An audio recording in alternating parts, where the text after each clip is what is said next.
L'une des difficultés auxquelles les apprentis couturières et tailleurs sont confrontés après leur formation et apprentissage est le manque de moyens pour payer les machines à coudre. L'ONG L'Appel pour l'orientation à l'islam et à la bienfaisance à OIB a fait ce constat. Et c'est dans cette logique qu'elle a fait ses dons de machines à coudre au corps des experts en couture du Togo, CECT. Au nombre de 20, ces machines à coudre seront remises aux apprentis les plus démunis. Ces gestes s'inscrivent dans le cadre du programme d'action humanitaire de l'ONG AOIB et visent plusieurs objectifs. L'ONG AOIB vient de répéter l'une de ses activités phares, c'est-à-dire aider les apprenants à pouvoir exercer leur métier après leur apprentissage. La satisfaction qu'on attend, c'est de voir les apprenants demain se prendre en charge, pouvoir avoir un gagne-pain à partir du matériel qu'on vient de les offrir. Au total, nous avons plus d'une centaine de machines à donner sur toute l'étendue du territoire. Ici, nous n'avons donné que 20 machines. Nous nous déplaçons vers Anveta pour en donner 20 autres.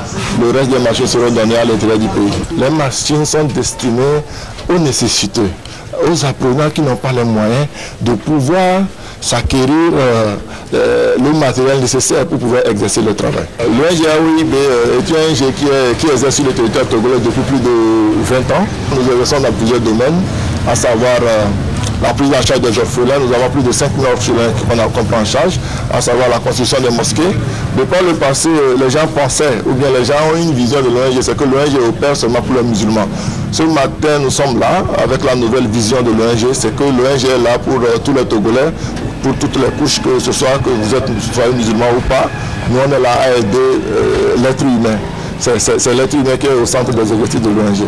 Une immense joie pour les bénéficiaires qui n'ont pas manqué d'exprimer leur sentiment de reconnaissance et leur gratitude aux donateurs. Le do apena ONG AOIB de ele dodi et donner une colo yaira et mbionamelo machine que onania les nyabe centre milazin ko susube nyabe vio ni wate yin colo doke o le pla le nyagwa et ameko la bavatan watan la ba suivre nenia.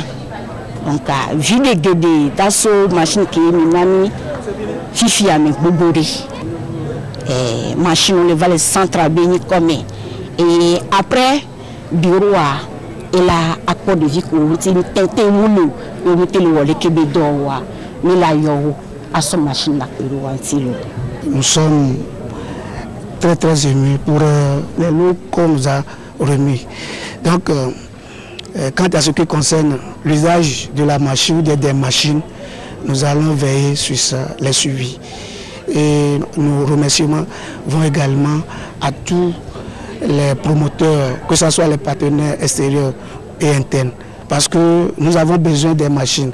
Il y a plein des apprenants qui n'en ont pas.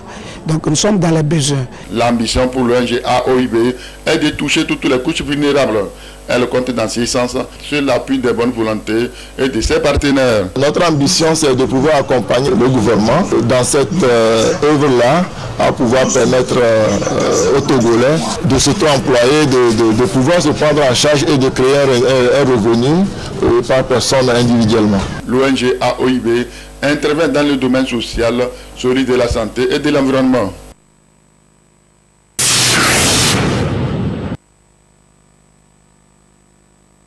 Initialement prévu du 20 au 27 mai, le recensement électoral dans la zone 2 a pris fin ce 29 mai. Une prorogation de 2 jours liée entre autres à la forte mobilisation des populations dans cette zone. L'idée pour la Commission électorale nationale indépendante CENI est de donner la chance aux populations en âge de voter de se faire enrôler sur les listes électorales. Au dernier jour de cette opération, ici dans la préfecture d'Ogou, les autorités du milieu ont fait le tour des différents centres de recensement et de vote et se félicitent de l'engouement manifesté par les populations. Nous avons circulé partout dans tout l'Ogou, dans la zone dédiée à OCLI 1 et 4. On termine avec OCLI 2 et 3. Nous avons trouvé de l'engouement, tant au niveau de la population qu'au niveau des CLC, c'est-à-dire les comités de liste et de carte, qui sont dévoués au travail.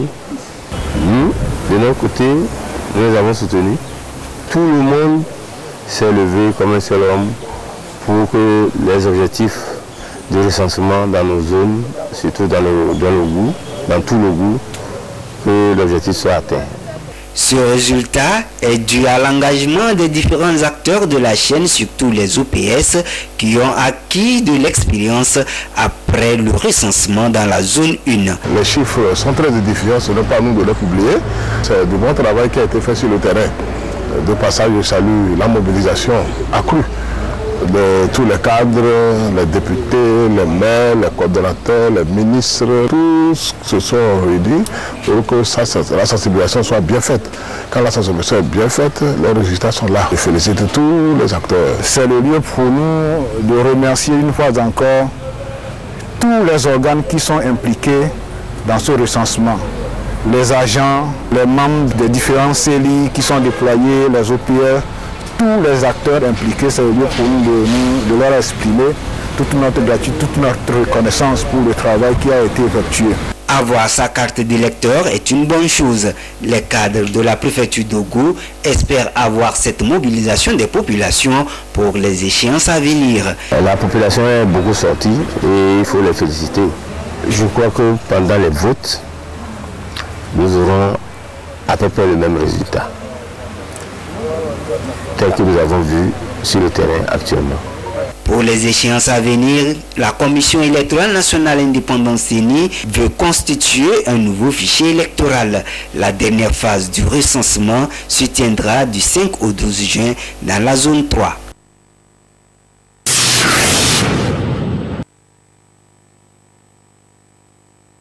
On parle de gros cœur lorsque le diamètre du cœur dépasse la moitié du thorax. Le gros cœur ou la cardiomégalie est engendré souvent par les maladies cardiovasculaires à long terme ainsi que d'autres facteurs de risque. Selon les statistiques des acteurs du domaine, plus de 70% des hypertendus ont le gros cœur au Togo.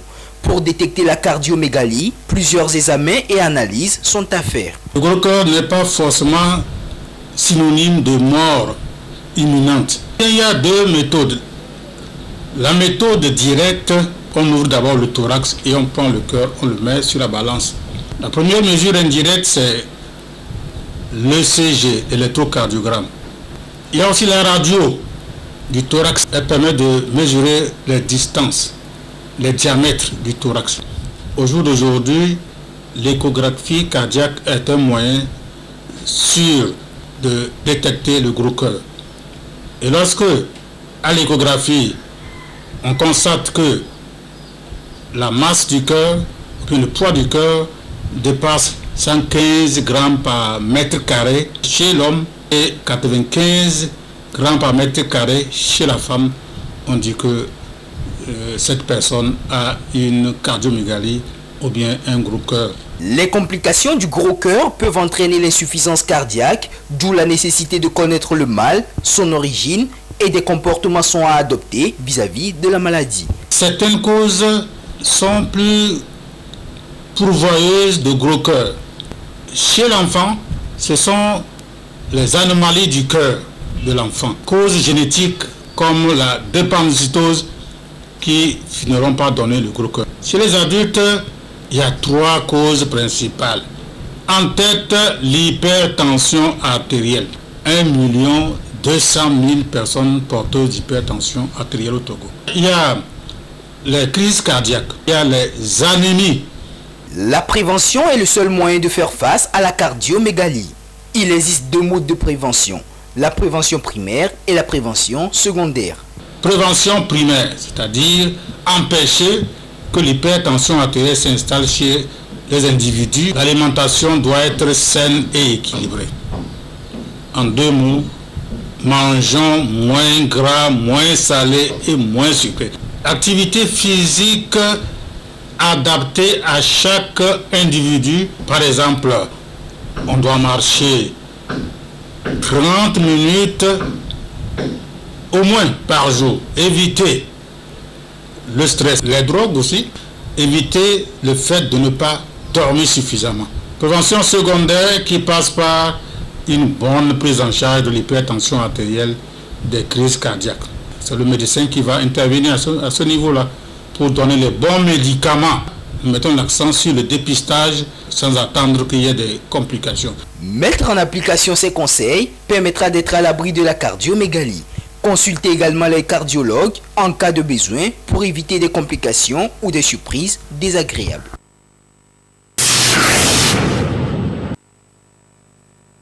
De la fosse septique biophile en cours de construction dans une nouvelle habitation. C'est la tendance ces dernières années au Togo.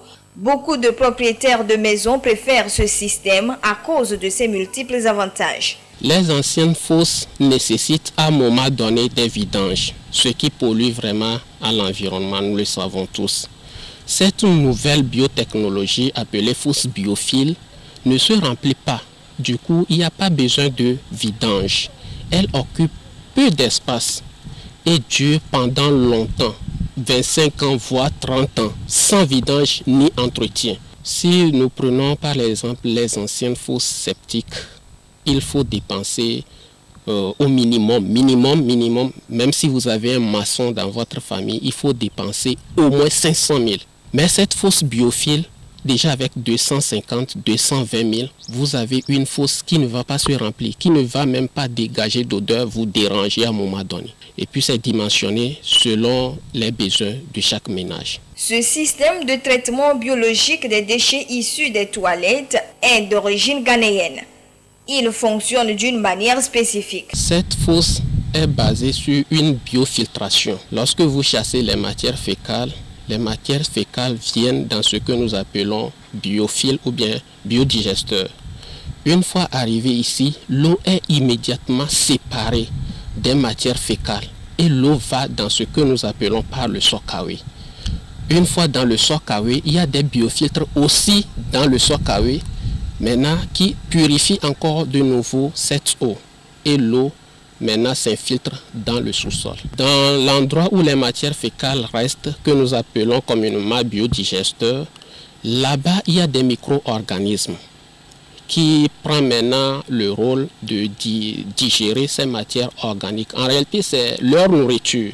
Lorsque vous envoyez vos matières fécales dans cette fosse, les micro-organismes vous remercient beaucoup parce que vous leur avez donné ce qu'il faut pour vivre. Aujourd'hui, la fosse biophile est reconnue par les Togolais et vraiment ils investissent beaucoup dedans. Plusieurs installations de ce système sont à l'actif du jeune Togolais Vincent Afangbeji. Un mécanisme biologique à encourager et à promouvoir pour le bien-être de la population et celui de l'environnement.